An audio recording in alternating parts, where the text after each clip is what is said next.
नमस्कार साथियों, स्वागत है आपका प्रयाग क्लास में। आज जो हम पढ़ने जा रहे हैं वो हमारा टॉपिक है राजस्थान में परिवहन, है ना। हमने भारत में परिवहन के साधन वगैरह पढ़े, लेकिन आज जो हम पढ़ेंगे वो पढ़ेंगे राजस्थान के विशेष संदर्भ में। तो राजस्थान पे क्या क्या प्रश्न बनते हैं उनकी चर्चा करते हैं। तो देखो, परिवहन क्या होता है? यातायात या आवागमन के साधन। जो हमारे यातायात या आवागमन के साधन होते हैं उनको हम परिवहन के साधन कहते हैं, ठीक है। परिवहन में क्या क्या आएगा आपके? तो सड़क परिवहन आएगा, रेल परिवहन आएगा। आप जानते हो कि ये दोनों स्थल परिवहन के साधन हैं। फिर वायु परिवहन आएगा, ये आपके वायु से संबंधित है। और जल परिवहन ये जल से है, यानी ये स्थल वाला स्थल परिवहन है, ठीक है। ये वायु परिवहन है और ये जल परिवहन है आपके। तो हम यहाँ जो बात कर रहे हैं, आपके प्रश्न ऐसे पूछा जा सकता है कि राजस्थान में निम्न में से कौन से परिवहन साधनों का विकास सर्वाधिक हुआ है। तो आप ध्यान रखना कि राजस्थान में सड़क परिवहन का सर्वाधिक विकास हुआ है। और पूछ ले सबसे कम विकसित कौन सा है, तो ध्यान रखना सबसे कम विकसित जो है, सबसे कम विकसित हुआ है वो है आपके जल परिवहन।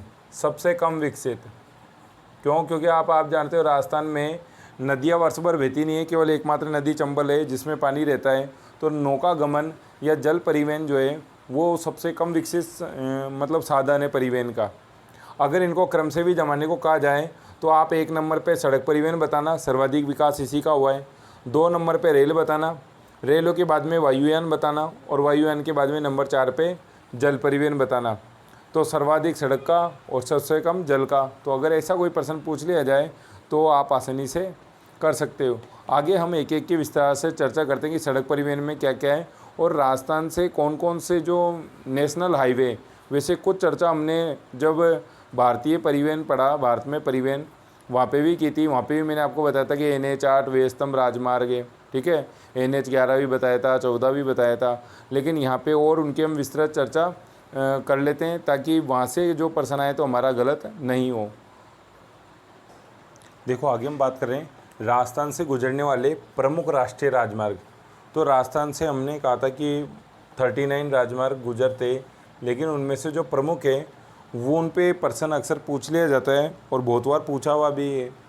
कैसे कैसे प्रश्न पूछ लेते हैं? तो देखो, एक तो ये पूछ लेते हैं कि NH8 क्यों फेमस है, क्या विशेषता है इसकी। तो ये सबसे व्यस्तम राजमार्ग है, यानी यहाँ पे बहुत ज़्यादा ट्रैफिक रहता है इस राजमार्ग पे, ठीक है। दिल्ली, अब ये जाता कहाँ से कहाँ तक है? तो आप से ऐसा भी पूछा जा सकता है कि दिल्ली से लेकर के मुंबई तक जाता है, ठीक है। तो आप सबसे पहले तो ये ध्यान रख लो कि NH8 कहाँ जाता है? दिल्ली से लेकर मुंबई जाता है, इसलिए व्यस्तम राजमार्ग है। कभी कभी ऐसे भी पूछ लेते हैं कि राजस्थान के कौन से ज़िले से NH8 नहीं गुजरता। तो आपको ये सारे ज़िले ध्यान रखने पड़ेंगे, कोई कठिन नहीं है, सिंपल सा है। देखो, हम याद करते हैं, मैं आपको बताता हूँ। ये मैंने लिखा 8, इस 8 को आप ऐसे नहीं लिख करके आप ऐसे दिमाग में रखो 8। तो जब आप 8 लिखोगे तो पहले क्या आ रहा है? A आ रहा है, यानी ये कहाँ से स्टार्ट होगा? ये आपके चालू होगा यहाँ से। 8 को मैंने हिंदी में लिखा तो A आया। A से याद रखना अलवर, अलवर से कहाँ चला? जयपुर, ठीक है। अलवर से कहाँ चला? जयपुर।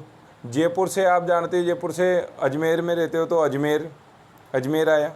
अजमेर ख़त्म हुआ रे, तो रे से याद रखना राजसमंद, क्योंकि एग्जामिनर जो दे देता है वो यहाँ पे भीलवाड़ा दे देता है, और भीलवाड़ा आते ही हम क्या कर देते हैं? गड़बड़ हो जाती है, गलत कर बैठते हैं। तो इसलिए ये चीज़ ध्यान रखना कि अजमेर रे, तो रे से राजसमंद। राजसमंद के बाद में आप जानते हैं कि राजसमंद राज किसने किया था? उदयपुर ने, तो उदयपुर आ जाएगा। उदयपुर के बाद में क्या आ जाएगा भाई? उदयपुर ने कहीं पे राज किया? तो आप जानते हो महाराणा प्रताप पहाड़ों में घूमे थे, पहाड़ को डूंगर कहते हैं, तो डूंगरपुर आ जाएगा। और डूंगरपुर के बाद में क्या आ जाएगा? मुंबई आ जाएगा। तो सबसे पहले तो ये याद करो कि दिल्ली से मुंबई जाता है। फिर अलवर, 8 लिखेंगे तो A आ गया। अलवर से जयपुर, जयपुर से अजमेर, रे से राजसमंद, राज कौन करता है? उदयपुर, तो उदयपुर आ गया। उदयपुर के जो लोग थे यानी महाराणा प्रताप थे, वो कहाँ भटके थे? पहाड़ों में, पहाड़ी यानी डूंगर, तो डूंगरपुर आ गया। तो इस तरह से सारे आपको आसानी से याद हो जाएंगे। आगे हम बात करते हैं राजस्थान में लंबाई की, ठीक है। तो ये पूछ ले तो ध्यान रखना 685 किलोमीटर। दूसरा महत्वपूर्ण जो राजमार्ग है वो आपके NH11। तो मैंने आपको पहले ही बताया था, उस वीडियो में भी बताया था, भारत के परिवहन के साधन में 1 और 1 11। तो जब 2 जने होते हैं साथ में तो हमारी हिम्मत क्या हो जाती है, दुगनी हो जाती है। हम कहते हैं ना 1 और 1 11, तो 11 आते ही ध्यान रख लेना सुरक्षात्मक दृष्टि से। सुरक्षात्मक दृष्टि से क्या है, महत्वपूर्ण मार्ग, क्योंकि ये राजमार्ग ऐसा है जहाँ पे बहुत कम लूटपाट होती है। नहीं तो कई राजमार्ग ऐसे हैं जहाँ से ट्रक निकलते हैं और उनको लूट लिया जाता है। तो इस जो राजमार्ग है इसमें बहुत कम लूटपाट होती है। तो देखो यहाँ पे भी 11 बन रहा है, यहाँ पे भी देखो ये 11 के जैसे बन रहा है, आगरा लिख रहे हैं। तो आगरा से कहाँ आया, भरतपुर, ठीक है, भरतपुर से दौसा। अब अगर आप उस रूट पे अगर गए हुए हो, ठीक है, तो आपको आसानी से याद रहेगा कि भाई भरतपुर, हाँ भरतपुर के बाद दौसा आएगा, दौसा के बाद जयपुर आएगा, जयपुर के बाद सीकर और फिर क्या आएगा, बीकानेर आएगा। तो आप आसानी से याद रख सकते हो। वैसे मैंने आपको उस वीडियो में ट्रिक बताई थी एक, कि आप ऐसे भी याद रख सकते हो, इधर क्या है बी, इधर भी क्या है बी, यानी दोनों तरफ से आपको कौन दिया जा रहा है, 2 भाई है जो सुरक्षा दे रहे हैं। तो दो बोलोगे तो यहाँ आ गया डी, ये आ गया जे और ये एस, यानी 2 भाई है आपके जो आपको क्या दे रही है, सुरक्षा दे रहे। तो सुरक्षात्मक हो गया।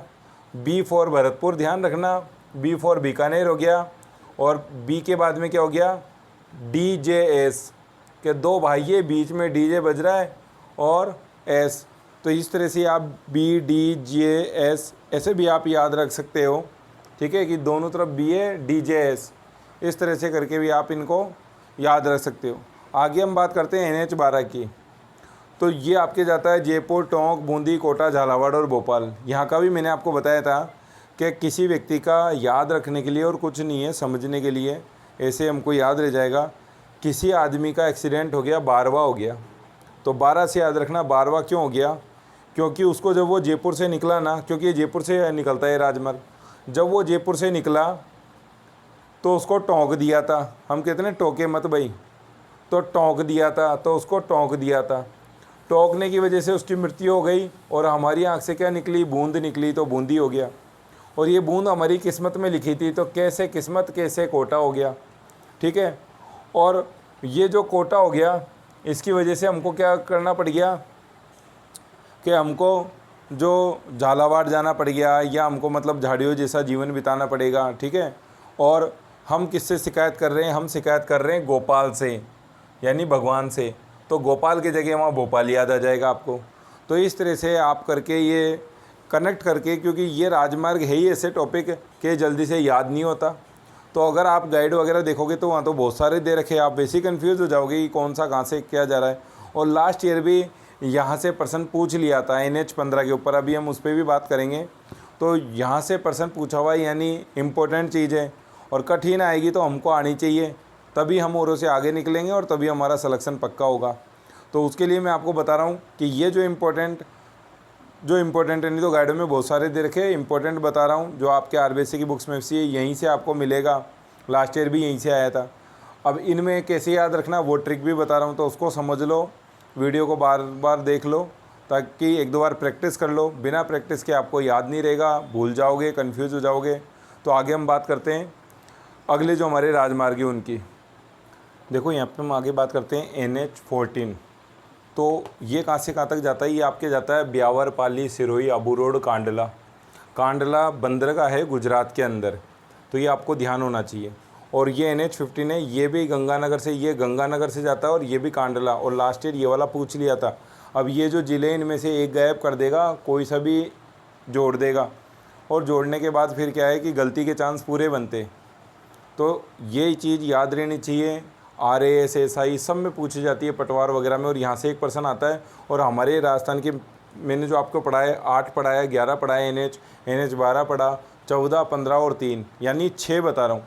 और अगर आप गाइड खोल के देखोगे तो गाइड में किसी गाइड में तो आपको 30 भी मिल जाएंगे, 20 भी मिल जाएंगे, ठीक है, 15 भी मिल जाएंगे, 18 भी मिल जाएंगे। तो आपको इतने सारे रटने पड़ेगा और सब में यही ज़िले आएंगे और कन्फ्यूज़ होगे, कोई ट्रिक भी नहीं बताएगा। मैं आपको समझा रहा हूँ, वैसे याद रखो, आसानी के साथ याद रखो। और केवल 6 ही याद करने, थोड़ी प्रैक्टिस करनी पड़ेगी। देखो हम बात कर रहे हैं, देखो ये कैसे याद रखें। देखो ये लिखा हुआ है NH 14, ठीक है। अब इसको हम क्या बोलें, इंग्लिश में बोलें NH14। तो देखो 14 जिसे बोल रहे हैं हम 14, तो 14 की जगह देखो 4 से कौन आया कि वर आए, या आप ऐसे भी याद रख सकते हो कि फॉर्च्यूनर, क्योंकि आजकल गाने बहुत बजते हैं शादियों में, और शादी में क्या गाना बजता है कि गाड़ी फॉर्च्यूनर लायो। तो 14 की जगह 14 बोलते हैं, आपके दिमाग में आना चाहिए, ये चीज़ आती है प्रैक्टिस से, जैसे मेरे दिमाग में आता है। तो 14 बोलते हैं फॉर्च्यूनर आना चाहिए, और फॉर्च्यूनर कौन लाया है, तो वर लेके आया है ब्याह में। तो ब्याह और वर, ब्यावर हो गया, यानी ब्यावर से निकलता है, ब्यावर फिर पाली, ठीक है। तो वर से क्या पड़ गया, पाला पड़ गया। जब वर से पाला पड़ेगा तो आप क्या करते हो, रोते हो ना, रोई, भाई रोते हो नहीं रोते, कहते ना बाबुल की दुआएं लेती जा, भाई जब विदा होते हैं उस टाइम पे लड़की रोती है। तो देखो फॉर्च्यूनर लाया कौन, वर, तो ब्यावर, वर से क्या हो गया था, पाला पड़ गया, भाई शादी हो रही है यानी पाला पड़ गया। पाला पड़ गया तो आप रोए, क्यों रोए, तो रोए, रोने के बाद में फिर कुछ करने के लिए वो आपको कहाँ ले गया, घुमाने ले गया। और घुमाने कहाँ जाते हैं हम, राजस्थान वाले कहाँ जाएंगे, माउंट आबू, तो आबू रोड ले गया। और आबू रोड ले जाने के बाद में क्या कह रहा है आपको, आबू रोड घुमा के ले आया, उसके बाद में घर पे आके क्या कह रहा है आपको, जा कांदा ला। तो कांडला की जगह क्या याद रखना, आप जानते हो कांदा यानी प्याज, ओनियन, ओनियन को हम देसी भाषा में क्या कहते हैं, कांदा। तो क्या लेके आ, घर पे लौटने के बाद वो आपको क्या करा, कांदा ला, तो कांडला। तो इस तरह से ये पूरे के पूरे आपको याद हो गया। फॉर्च्यूनर कौन लाया, वर, वर से क्या पड़ गया था, पाला पड़ गया, जब भी तो लाया फॉर्च्यूनर, नहीं तो ऐसे थोड़ी लिया था, आपके लिए लेके आए।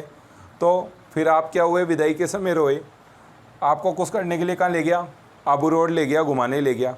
और आबू रोड से घुमा के लाने के बाद क्या करा है, घर पे आने के बाद कांदला, कि कांदा ला, तो कांडला है, कांडला कहाँ है, गुजरात में।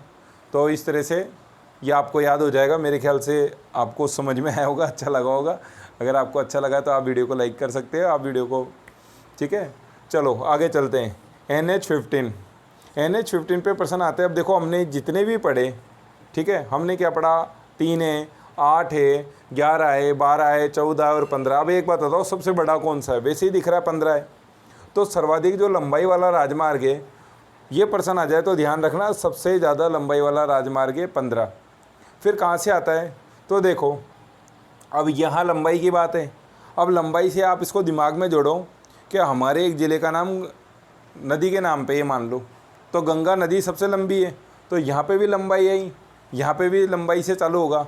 अब लंबाई क्या है, गंगानगर, तो गंगानगर। अब आप जानते हो गंगा आई है, तो गंगानगर के साथ हनुमानगढ़ भी आएगा, हनुमानगढ़ से आगे चलेंगे तो क्या आएगा, बीकानेर भी आएगा, ठीक है।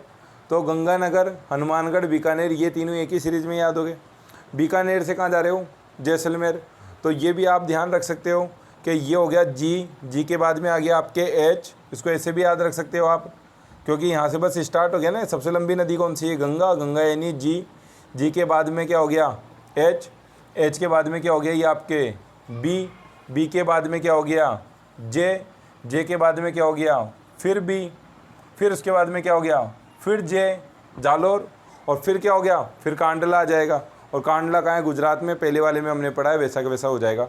तो ये चीज़ आपको यहाँ से याद रखनी कि ये 2 ज़िले GH, और इसके बाद कौन से, ये वाले ज़िले, ठीक है। तो ये सारे पाकिस्तान की बॉर्डर को टच करते हुए, बीकानेर भी है, ठीक है, और जैसलमेर भी है, बाड़मेर भी है। और आपको एक दूसरी ट्रिक बताऊं, अगर इससे ध्यान नहीं रहे तो आपको मैंने एक पाकिस्तान की बॉर्डर से टच वाली ट्रिक बताई थी, उसमें मैंने कहा था जिसे इसको श्री गंगानगर कर लो, तो ये हो जाएगा एस, यहाँ पे एच याद रख लेना, श्री लगाएंगे तो SHRW लिखते हैं ना, तो एस हो गया, एच हो गया, तो SBBJ, ठीक है। तो SBBJ वाली ट्रिक बताई थी, उससे भी आप याद रख सकते हो कि श्री गंगानगर हो जाएगा, हनुमानगढ़ हो जाएगा, बीकानेर हो जाएगा, जैसलमेर हो जाएगा, बाड़मेर हो जाएगा, ये चारों ज़िले तो आते। अब इसके बाद में आपको ये याद रखना है जालोर, बस ये ज़िला याद रखना है, बाकी सारे आपके जो ट्रिक है अपन के SBBJ, और ये बॉर्डर पे रक्षा कौन कर रहे हैं, हनुमान जी कर रहे हैं, और ताकि हम क्या नहीं हो, जाल में नहीं फंसे। तो इस तरह से करके भी आप इसको याद रख सकते हो, ठीक है। आगे देखो NH3, तो सबसे छोटा राजमार्ग राजस्थान से जो गुजरता है, वो सबसे छोटा राजमार्ग कौन सा है, NH3। कहाँ से गुजरता है, तो देखो ये 3 है, और यहाँ धौलपुर है, तो ध्येय लिखते हैं तो ऐसे लिखते हैं, ऐसे लिखते हैं 3, और ऐसे बना देंगे तो क्या बन गया, उल्टा करके कांच में देखोगे तो धौलपुर, यानी 3 को उल्टा बना दो तो दिमाग में आ जाएगा आपके धौलपुर, तो धौलपुर से गुजरता है। कितना है, तो मैंने आपको बताया था कि सबसे छोटा राजमार्ग है और सबसे छोटे महीने में, और महीने के सबसे छोटा कौन सा होता है, फरवरी, और फरवरी में कितनी तारीख होती है, 28, तो हमको यहाँ याद आ जाएगा 28 किलोमीटर, क्योंकि ये दूरी भी आपसे पूछी जा सकती है, सबकी नहीं पूछेगा, पर जो सबसे कम है तो उसकी पूछ सकता है, तो उसकी मैंने आपको ट्रिक बता दी, वैसे आप याद रख सकते हो। आगे देखो हम बात करते हैं भारतमाला परियोजना। ये क्या है, भारत सरकार ने चलाई है, तो भारत से भारत सरकार, ध्यान रखना है ना, राज्यों की नहीं है, जो सेंट्रल गवर्नमेंट की है। सीमावर्ती सड़कों के विकास के लिए, अब ये इंपॉर्टेंट चीज़ है, पर्सन आ जाएगा भारतमाला परियोजना क्यों चलाई गई है, तो याद रखना सीमावर्ती सड़कों के विकास के लिए। पर्सन ऐसे भी आ सकता है, सीमावर्ती सड़कों के विकास के लिए कौन सी योजना चलाई गई है, तो भारतमाला योजना, राजस्थान योजना, कुछ भी करके आपको ऐसे दे दिया जाएगा ऑप्शन, तो आप ये पर्सन इंपॉर्टेंट है, मैंने ग्रीन मार्क कर दिया है, तो आप ध्यान रखना सीमावर्ती सड़कों के विकास के लिए कौन सी योजना शुरू की है, भारतमाला परियोजना। किसने चालू की है, भारत सरकार ने चालू की है। राजस्थान में कितने किलोमीटर सड़कें बनी हैं, तो ध्यान रखना 1500 किलोमीटर, यानी 1500 किलोमीटर लंबी सड़कें बनी हैं। कहाँ पे बनी है, तो जो अंतर्राष्ट्रीय सीमा है, अब आप जानते हो अंतर्राष्ट्रीय सीमा हमारे कहाँ से बनती है, हमारे पाकिस्तान वाली बॉर्डर से बनती है, और पाकिस्तान पे हमारे कौन कौन से ज़िले, अगर कभी ज़िले भी पूछ ले तो आपको मालूम है ASBBJ, यानी जो श्रीगंगानगर हो गया, बीकानेर हो गया, बाड़मेर हो गया, जैसलमेर हो गया, तो ये जो अंतर्राष्ट्रीय बॉर्डर टच में है वहाँ पे ये सड़क का निर्माण किया गया है। तो इसमें ये नहीं पूछता, सबसे इम्पोर्टेंट यही है कि किसने चालू की है या कौन सी योजना है सीमावर्ती सड़कों के विकास के लिए। आगे हम बात करते हैं, एक और प्रश्न है, राजस्थान में सर्वाधिक लंबाई वाली सड़कें कौन सी है, तो आप जानते हो सर्वाधिक लंबाई की जो सड़कें वो है ग्रामीण, ठीक है, सबसे ज़्यादा जो भारत में भी अगर ये प्रश्न दे दें कि भारत में सर्वाधिक लंबाई वाली सड़कें क्या हैं, तो वो भी ग्रामीण है, क्योंकि 80% सड़कें जो मतलब ग्रामीण सड़कों के अंतर्गत आती है। अब यहाँ पे क्या क्या ऑप्शन आ जाएगी, ग्रामीण सड़कों के अलावा राज्य सड़कें आ जाएगी, राष्ट्रीय राजमार्ग आ जाएगी, जिला सड़कें आ जाएगी। तो मैंने आपको जो भारत के परिवहन वाला वीडियो बताया, वहाँ ग्रामीण सड़कें क्या होती है, राष्ट्रीय राजमार्ग सड़कें क्या होती है, ये सारा उसमें डिटेल से समझा रखा है, इसलिए यहाँ नहीं बता रहा है, यहाँ सिर्फ जो प्रश्न बनता है वो मैं आपको समझा रहा हूँ, ठीक है। देखो आगे हमारा एक और प्रश्न बनता है कि राजस्थान रोड विजन 2025 का उद्देश्य क्या है, तो आपको दे देगा निम्न में से कौन सा उद्देश्य नहीं है, तो आपको पहले पता तो होना चाहिए क्या उद्देश्य है, तो आप एक बार 2 बार भी पढ़ लोगे तो आपको ध्यान हो जाएगा। एक है एक्सप्रेस हाईवे बनाना, ठीक है, तीव्र गति के जो एक्सप्रेस हाईवे होते हैं वो बनाना। फिर है मुख्य शहरों को रिंग रोड से जोड़ना। रिंग रोड क्या होती है कि ये जो आपका शहर है तो इसके चारों ओर रोड बना देना, जिससे क्या है कोई भी अगर आ रहा है इधर से आया तो शहर में सिटी में नहीं जाएगा, जैसे जयपुर में देखो आप रिंग रोड बन रहा है तो शहर में उसको जाने की ज़रूरत नहीं है, वो शहर के बार बार चक्कर काटेगा, शहर के अंदर जाएगा तो वो भी ट्रैफिक व्यवस्था में फंसेगा। तो इसलिए रिंग रोड बनाई जा रही है ताकि आप आओ और आप शहर के बार बार, जिसको हम कहते हैं ना बाईपास, बाहर से ही निकल के चले जाओ। फिर है तो रिंग रोड द्वारा जोड़ना, सभी गाँवों को सड़कों से जोड़ना। कोशिश ये है कि सब गाँवों को सड़कों से जोड़ दिया जाए ताकि गाँवों का विकास हो सके और आगे बढ़ सके। उचित रखरखाव करना, उनको जोड़ना ही नहीं, उनका रखरखाव भी करना, नहीं तो वो फिर क्षतिग्रस्त हो जाएंगे, टूट फूट हो जाएगी। और सड़कों की गुणवत्ता को बनाए रखना, ये सारे क्या है राजस्थान रोड विजन 2025 यानी 2025 के उद्देश्य। तो इस तरह से ये सड़क परिवहन पे जो भी आपके प्रश्न इंपॉर्टेंट बनते हैं, सबसे ज़्यादा इंपॉर्टेंट प्रश्न तो आपके वहीं बनता है कि कौन कौन से ज़िले से कौन कौन सा राजमार्ग निकलता है, तो वो आप देख लो, ये चीज़ समझ लो, तो आपका इससे बाहर प्रश्न नहीं जाएगा। आगे हम बात करते हैं रेल परिवहन के बारे में। देखो आगे हम बात करते हैं रेल परिवहन की। राजस्थान में प्रथम रेल कब चली, बहुत ही इंपॉर्टेंट प्रश्न है और पूछा भी गया है, तो ध्यान रखना 1874 में। भारत में कब चली थी वो भी मैंने आपको बताया है, वापस रिपीट करा देता हूँ, 16 अप्रैल 1853 को। और यहाँ कब चली थी, तो 1874 को। कहाँ से कहाँ तक चली, तो ध्यान रखना बांदीकुई दिया रहता है, तो बांदीकुई से लेकर के आगरा फोर्ट। बांदीकुई नहीं देगा तो दौसा दे देगा, दौसा से यूपी तक, क्योंकि आगरा फोर्ट कहाँ था, यूपी में, तो ज़्यादातर तो ये देता बांदीकुई से, तो इसको आप ध्यान कर लो, बांदीकुई दौसा से आगरा फोर्ट यूपी तक चली। फिर हम बात करते हैं राजस्थान में रेल मार्गों की जो लंबाई है वो कितनी है, तो ध्यान रखना 6000 किलोमीटर है, 6000 किलोमीटर रेल मार्ग है, ठीक है। अब कैसे याद रखोगे, सीधा से ऐसे याद रख लो, आप जानते हो रेलगाड़ी बनाओ, ये रेलगाड़ी बना दी सर। अब आप जानते हो कि रेलगाड़ी में 4 टायर तो हो गए नहीं, तो 2 इधर है, फिर इधर है, फिर इधर है, फिर इधर है, फिर इधर है, फिर इधर है, तो कितने हो गए, 6 टायर हो गए ना। तो 6 लिख दो और एक तरफ के 3 जीरो लगा दो, क्योंकि हमको यही दिखाई दे रहे, पीछे वाले दिखाई नहीं दे रहे। तो ये लो 6000 किलोमीटर लंबाई भी आपको याद हो जाएगी। फिर देखो राजस्थान में अब यहाँ 6 लिखा था, यहाँ 5 कर देना। राजस्थान में रेलवे के कितने जोन हैं, तो ध्यान रखना कितने मंडल है, तो 5 मंडल है। ये इंपॉर्टेंट सवाल है, पूछ सकता है डायरेक्ट, तो याद रख लेना 5 मंडल है।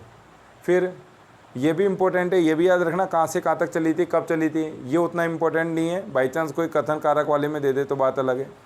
कौन कौन से मंडल है, तो ध्यान रखना जयपुर में, जोधपुर में, कोटा में, अजमेर में और बीकानेर में।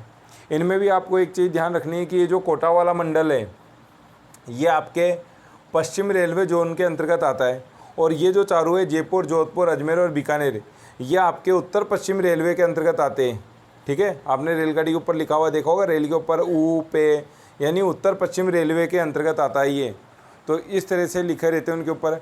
भारत के रेल मार्गों का 11% भाग राजस्थान में पाया जाता है, तो राजस्थान में 11% हिस्सा आता है रेलों का।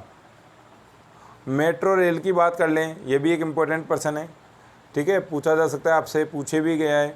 तो मेट्रो रेल कब चालू हुई, तो ध्यान रखना जून 2015 में। ये जून भी याद रखना, कैसे याद रहेगा, सिंपल सा आपको मालूम है, जयपुर में चालू हुई, जैसे जयपुर जैसे जून। और कब चालू हुई, तो 2015 में चालू हुई थी, ठीक है। तो इस तरह से ये रेल परिवहन पे हमारे ये राजस्थान से संबंधित इंपॉर्टेंट क्वेश्चन बनते हैं, क्योंकि रेल परिवहन का कम विकास हुआ है, तो ये चीज़ें हमको ध्यान में रखनी है। इसके बाद में हम बात करते हैं वायु परिवहन के बारे में। देखो आगे हम बात करते हैं राजस्थान में वायु परिवहन की। तो सबसे इम्पोर्टेंट प्रश्न तो आपके यही बनता है सांगनेर हवाई अड्डा, तो ये कहाँ स्थित है, तो ध्यान रखना जयपुर में। और राजस्थान का सबसे पहला, क्योंकि राजधानी जयपुर है राजस्थान की, आप जानते हो, तो सबसे पहला जो हवाई अड्डा बनेगा वो राजधानी में ही बनेगा, तो सबसे पहला है। और व्यस्ततम, तो सबसे ज़्यादा जो आवागमन है वो राजधानी में ही होता है, तो ये कोई कठिन बात नहीं है, आपको आसानी से याद हो जाएगी। फिर राजस्थान का एकमात्र अंतर्राष्ट्रीय हवाई अड्डा, तो ये अंतर्राष्ट्रीय हवाई अड्डा भी बन चुका है। फिर हम बात करें कैसा है, तो जब अंतर्राष्ट्रीय स्तर का है तो फिर प्रधान श्रेणी का होगा, ठीक है, कि अगर हम कैटेगरी में डिवाइड करें तो प्रधान श्रेणी का, मध्यम श्रेणी का और छोटी श्रेणी का, तो प्रधान श्रेणी का हवाई अड्डे। तो बस इतनी सी बात आपको ऐसे ध्यान रखनी है। इसके बाद बात करें, कभी कभी ऐसे भी प्रश्न पूछे गए कि डबोक हवाई अड्डा कहाँ है, तो ये आपको ध्यान रखना है, डबोक कहाँ है, उदयपुर में। रातानाडा कहाँ है, तो ये जोधपुर में। कोटा हवाई अड्डा कहाँ है, तो ये पूछेगा ही नहीं, क्योंकि कोटा कोटा में ही है, लेकिन ये पूछा जा सकता है, ये दोनों तो है आपके मध्यम श्रेणी के, डबोक और रातानाडा। और जो कोटा हवाई अड्डा वो क्या है, छोटी श्रेणी का हवाई अड्डा है। इसके अलावा आपसे जो पूछा जाएगा वो इम्पोर्टेंट प्रश्न ये है नाल, ये पूछा भी गया है नाल, तो नाल जो हवाई अड्डा वो कहाँ है, तो ध्यान रखना बीकानेर में। फिर जैसलमेर में भी हवाई अड्डा है। फिर सूरतगढ़, तो सूरतगढ़ में अपनी कृषि फार्म पढ़े थे, तो वहाँ पे भी मतलब गंगानगर में ये है हवाई अड्डा।